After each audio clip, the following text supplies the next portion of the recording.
அண்மை செய்தியை பார்த்து வருகிறோம். உள்துறை அமைச்சர் அமித்ஷாவுக்கு எதிரான காங்கிரஸ் உரிமை மீறல் நோட்டீஸ் நிராகரிக்கப்பட்டிருக்கிறது. இந்த நிராகரிப்பிற்கு காங்கிரஸ் கடும் எதிர்ப்பினை தெரிவித்திருக்கிறது. சோனியா காந்தி மீது அமித்ஷா தவறான புகார் தெரிவித்ததாக காங்கிரஸ் கொறடா ஜெய்ராம் ரமேஷ் நோட்டீஸ் பிறப்பித்திருந்தார். இது தொடர்பான கூடுதல் விவரங்களை செய்தியாளர் சுசித்ராவிடம் கேட்கலாம். சுசித்ரா, முழுமையான விவரங்கள்.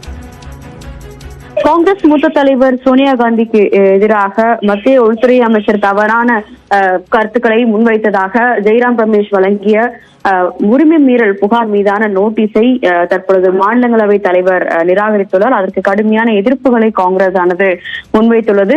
மிக முக்கியமாக செய்தித்தாள்கள் வெளியாகியிருந்த விவகாரம் தொடர்பாக கடுமையான அதிருப்தியையும் மாநிலங்களவை தலைவர் இன்று முன்வைத்துள்ளார். அவை நடவடிக்கைகள் எடுக்கும் முன்பாகவே மீடியாக்களுக்கு இந்த நோட்டீஸ் என்பது வழங்கப்பட்டுள்ளதாக மாநிலங்களவை தலைவர் குற்றச்சாட்டை முன்வைத்ததை அடுத்து அதற்கு காங்கிரஸ் தரப்பில் கடுமையான ஒரு எதிர்ப்பையும் பதிவு செய்தார்கள். அமித்ஷா தன்னுடைய கருத்தை திரும்ப பெற வேண்டும் என்று காங்கிரஸ் கட்சியினர் கோஷங்களை எழுப்பிய நிலையில் மத்திய உள்துறை அமைச்சருக்கு எதிரான அந்த உரிமை மீறல் நோட்டீஸ் என்பது வழங்கியது என்பது ஏற்புடையது அல்ல என்ற ஒரு கருத்தையும் மாநிலங்களவை தலைவர் தெரிவித்தார். அதற்கு கடுமையான எதிர்ப்புகளையும் கோஷங்களாக காங்கிரசினுடைய உறுப்பினர்கள் மாநிலங்களவையில் தெரிவித்திருக்கிறார்கள். மிக முக்கியமாக அவர் மீதான நடவடிக்கை என்பது எடுக்கப்பட வேண்டும், ஒருதலை பட்சமாக அவைத்தலைவர் செயல்படக்கூடாது என்ற ஒரு கருத்துக்களையும் தற்பொழுது காங்கிரஸ் கட்சியினுடைய தலைவர்கள் முன்வைத்திருக்கிறார்கள்.